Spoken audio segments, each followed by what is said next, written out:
বাংলাদেশের একজন সিনিয়র এবং অভিজ্ঞ ক্রিকেটার হিসেবে তামিম ইকবালের গতকালকে অ্যালেক্স হেলসের সঙ্গে যে আচরণটি করেছেন এটা মূলতই কোনোভাবেই কাম্য নয় আর কি।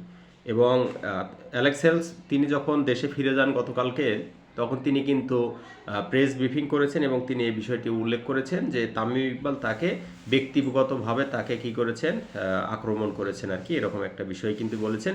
এবং তার বিগত দিনের কিছু কথা কিন্তু তামিম ইকবাল হয়তো বা তাকে বলেছেন, এরকম একটা কথা কিন্তু বলেছেন।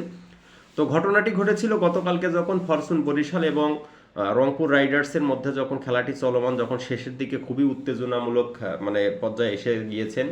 মূলত ফরচুন বরিশালের পক্ষেই কিন্তু ম্যাচটি 80% ছিল, 26 রান ছিল লাস্ট ওভারে।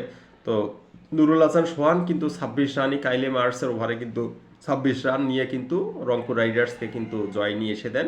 তো এই বিষয়টা যখন সব প্লেয়ার রংপুর রাইডার্সের ম্যানেজমেন্ট সহ সবাই যখন মাঠের মধ্যে চলে আসেন, তখন তামিম ইকবালরাও মাঠের মধ্যে চলে আসেন এবং তখনই কিন্তু এই ঘটনাটি ঘটে।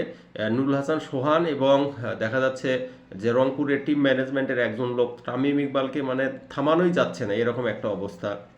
তো নিজের দেশের মাটিতে বিদেশি প্লেয়ারদের সঙ্গে এরকম আচরণ করা এটা কিন্তু খুবই একটা লজ্জাজনক একটা বিষয়। অ্যালেক্স হেলস তিনিও কিছুটা উত্তেজিত হয়েছিলেন, শেখ মাহাদি কিন্তু তাকে থামিয়েছেন। তো খুবই তিনি মূলত দুঃখ পেয়েছেন এইরকম একটা বিষয় যে ফ্রাঞ্চাইজি লিগে এসে দেশের প্লেয়ারের কাছে এভাবে মানে লাঞ্ছিত হওয়া অথবা অপমানিত করা, এটা আসলে ক্রিকেটীয় ভাষায় একটা কিছুটা মানে লজ্জাজনক বিষয়।